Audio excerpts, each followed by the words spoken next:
আমার সব ভিডিওতেই কিন্তু কিছু না কিছু টিপস থাকবে। আর আজকের ভিডিওতে অবশ্যই এমন কিছু টিপস আছে যা আপনাদের অনেক বেশি উপকারে আসবে। আসসালামু আলাইকুম সবাইকে, আলহামদুলিল্লাহ আমরা ভালো আছি। আশা করি আপনারাও ভালো আছেন। যে যেখান থেকে দেখছেন সম্পূর্ণ ভিডিওটি দেখার জন্য আমন্ত্রণ রইল। যারা ভিডিও দেখতে ফলো বা সাবস্ক্রাইব করতে ভুলেছেন তাদের উদ্দেশ্যে বলছি, প্লিজ আপনার একটা ফলো সাবস্ক্রাইব কিন্তু আমার স্বপ্নটাকে পূরণ করতে পারে।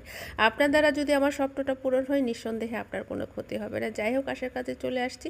প্রথম যে টিপসটা আপনাদের সাথে শেয়ার করব সেটা হচ্ছে, আমাদের অধিকাংশ মানুষেরই কিন্তু পেঁয়াজ কাটতে এবং ছিলতে অনেক বেশি চোখ জ্বালা করে। সেই ক্ষেত্রে পেঁয়াজগুলিকে আপনি দীর্ঘ সময় ভিজিয়ে রেখে ছিলে এভাবেই যদি টিস্যুর মধ্যে বক্সে করে নর্মাল ফ্রিজে রেখে দেন, এরপরে যখন বের করে কাটবেন তখন কিন্তু আর চোখ জ্বালা করবে না।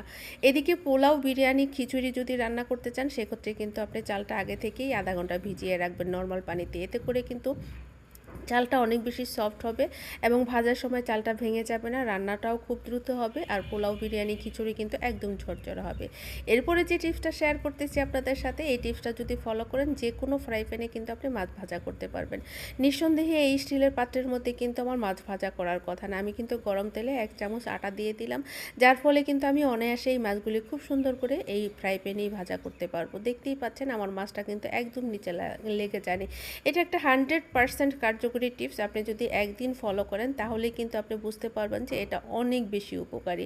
আমরা কিন্তু যে কোনো পাত্রে মাছ ভাজা করতে পারি না, বিশেষ করে ননস্টিকি পাত্রেই ভালো করে ভাজা যায়, আর অন্য কোনো পাত্রেই কিন্তু ভালো করে ভাজা যায় না। কিন্তু আপনি যদি এই টিপসটা ফলো করেন অবশ্যই যে কোনো পাত্রে মাছ ভাজা করতে পারবেন। এখানে নতুন একটা টেকনিকে ভাত রান্না আপনাদের সাথে শেয়ার করতেছি।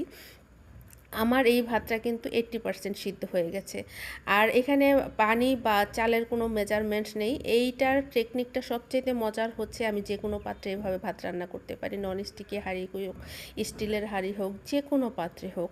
ভাতটা যখন 80% সিদ্ধ হয়ে গেছে তখন কিন্তু আমি এখানে একটা স্ট্রেনার দিয়ে এই পানিগুলিকে খুব আলতো হাতে ঝরিয়ে নিব। আপনারা হয়তো ভাববেন ভাত পড়ে যাবে, না ভাত পড়ে যাবে না। আপনাদেরকে আমি দেখাচ্ছি পানিটা কিভাবে ফেলতেছি, যার ফলে একটু পানিও পড়বে না। তবে সিলভারের হাঁড়িতে ভাত রান্না করতে গিয়ে যখন আমি বিরক্ত হয়েছি, কারণ সিলভারের হাঁড়ি বারবারই কিন্তু দেখবেন যে অস্বাস্থ্যকর, প্লাস হচ্ছে যেখানে আয়রন বেশি আছে বা যে পানিতে লবণাক্ত ভাব, সেই ক্ষেত্রে কিন্তু হাঁড়িটা পরিষ্কার রাখা অনেক বেশি কষ্ট হয়। সেই বিরক্তির থেকেই কিন্তু আমি এই পদ্ধতিতে ভাত রান্না করা শুরু করেছি। দেখতেই পাচ্ছেন এখানে আমার মাত্র একটা ভাত পড়েছে। যাই হোক, স্টেনারটা যেহেতু পরিষ্কার, আমি ভাতটা কিন্তু এই ভাতের সাথে দিয়ে দিব। এরপরে আমি আবার কিন্তু এটাকে চুলার মধ্যে বসিয়ে দিয়েছি, কারণ এটার মধ্যে কিন্তু একটু মার থেকে গেছে। যখন আপনি এটাকে ইলেকট্রিক চুলায় বসাবেন, একদম লো হিটে 1 মিনিট এইভাবে বসিয়ে রাখবেন। একদম খাবারের আগে এই ঢাকনাটা করবেন, তাতে করে কিন্তু ভাতটা সিদ্ধ হতে যে একটু সময় বাকি ছিল, মানে 80% ছিল, 100% হয়ে যাবে এবং পানিটাও টেনে যাবে। আর যদি গ্যাসের চুলায় করতে চান সেক্ষেত্রে কিন্তু সেম প্রসেস। এভাবেই কিন্তু একদম লো হিটে আপনি 1 মিনিট বসিয়ে রাখবেন। এটার ভাতের নিচে যে মাড়টা থাকবে সেই মাড়টা টেনে যাবে এবং ভাতটাও কিন্তু একদম পারফেক্ট ফুটে যাবে।